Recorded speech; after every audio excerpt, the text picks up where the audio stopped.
Alô, boa noite, amigos. Meu nome é Leonardo Ferreira e hoje eu vou abordar um tópico que eu acho muito importante, muito relevante ultimamente. Eu vejo nas redes sociais as pessoas comentando, muitos brasileiros que estão insatisfeitos com a situação no Brasil e que às vezes perguntam se vale a pena emigrar, se a situação está insuportável, ou que seja a violência, ou que seja o desemprego. Então, várias pessoas sentem vontade de imigrar.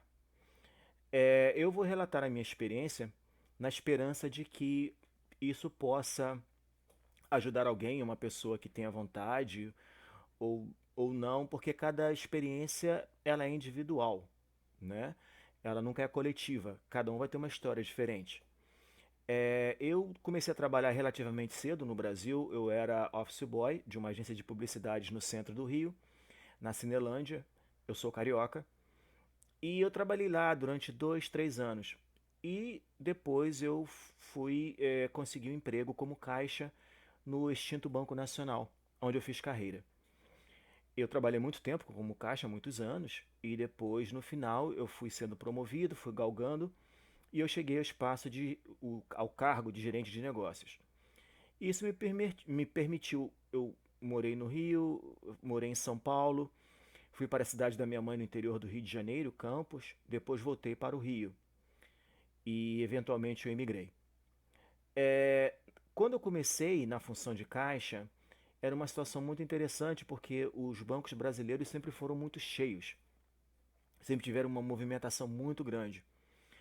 E naquela época, a diretoria da empresa, os CEOs, eles tinham uma noção muito interessante. Eles diziam que a gente não otimizava o tempo, que a gente não trabalhava como deveria de forma adequada, que a gente perdia muito tempo com o cliente, então por isso que os bancos eram sempre cheios. E que eles viajavam aos Estados Unidos e Europa e que os bancos aqui nunca eram cheios. Então a gente estava fazendo alguma coisa errada lá. Depois de migrar, eu descobri que não é bem assim não. O que acontece é que no Brasil, né, os bancos eles concentram essencialmente as atividades econômicas. Na minha época, nem casa lotérica recebia conta, era só banco. Então, banco pagava tudo: conta, carnê do baú da felicidade, conta de gás, luz, telefone, conta de carnê de escola, crediário, tudo você pagava em banco. Então, obviamente, as filas eram imensas. E com o passar do tempo, uma coisa que naquela época eu imigrei em meados da década de 90. Então, a violência ainda não era um grande fator, pelo menos no Rio. Tinha, estava começando a ficar ruim, mas não da forma assustadora, da forma que a gente percebe hoje em dia, dessa forma ampla.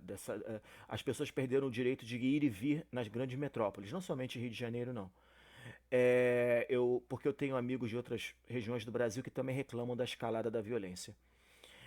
Então, na época, foi justamente essa questão do trabalho, porque a incerteza do trabalho. Você trabalhava além da cobrança, e eles tinham uma coisa que esses diretores viajavam, né? Eles aí trouxeram os livros, traduziam, Banco Minuto. Então tinham teorias de atendimento que funcionavam nos Estados Unidos, obviamente, mas não funcionavam no Brasil, não sei porquê, né? E que aconteceu? Passou um tempo, começaram as demissões. Eram muitas demissões, os colegas sendo demitidos. Você ia trabalhar numa semana, um dia, no dia seguinte, aquele colega de 20 anos de banco, de 25, de 30 anos, ele tinha sido demitido. E houve um problema, porque na minha posição, eles diziam o seguinte, que eu tinha vício. Enquanto que no primeiro mundo, enquanto que nos Estados Unidos, Canadá, Europa em geral, a sua experiência profissional ela é um trunfo seu como profissional, você tem experiência, você é um senior. No Brasil, essa minha experiência era vista como vício.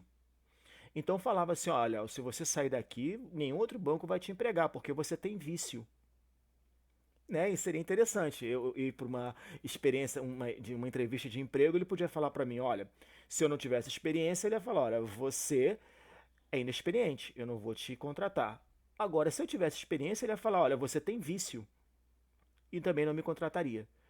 Isso foi gerando uma insatisfação muito grande em mim. Eu fui realmente me sentindo muito assim, triste com relação a toda essa situação. E eu nem chegava à época que eu tinha medo de fazer crediário, porque eu pensava, vou ser mandado embora, como é que eu vou pagar essa conta? E eu, quando resolvi migrar, eu escolhi um país de língua inglesa, porque eu já era fluente em inglês. Então eu não queria ter esse, perder esse tempo aprendendo outro idioma. E eu também, e quando eu imigrei sozinho. Eu não imigrei com ninguém. Eu não tinha amigo, eu não tinha parente, eu não tinha ninguém. Eu desci há quase 25 anos atrás no aeroporto de Miami, na Flórida. Se eu não sabia se eu olhava para a direita ou para a esquerda. Eu só tinha na minha mão o bilhete da reserva do hotel que eu tinha feito. O tempo passou, eu casei, eu fui pai, eu conquistei meu espaço na minha profissão. Não foi fácil. Eu fiz um pouco de tudo. Eu limpei casa, eu entreguei panfletos na rua, eu trabalhei em vender sapato, eu fiz muita coisa, tá? Mas uma coisa que eu aprendi: o trabalho honesto ele tem seu valor. Então, até chegar à posição que hoje eu ocupo de jornalista. Então foi uma experiência muito interessante para mim. Agora, né, eu não me considero assim, eu não estou imigrante, eu sou imigrante. Isso é uma experiência que eu vou levar para o resto da minha vida. A gente vira meio que cigano. A gente aprende a viver em qualquer lugar. Então, essa é a minha experiência de vida. Foi isso que eu passei. Cada imigrante tem a sua própria história. E eu espero que a minha experiência, o fato de eu compartilhar a minha experiência, possa ajudar algum brasileiro, ajudar alguém que esteja pensando em migrar ou que esteja passando por um período da vida que talvez questione o fato de ter imigrado, mas cada experiência é diferente, é gratificante e tem seus altos e baixos também, nem tudo são flores, mas o que a gente ganha também a gente tanto a gente doa quanto a gente ganha. Muito obrigado aí pela atenção, por me ouvir e uma boa noite.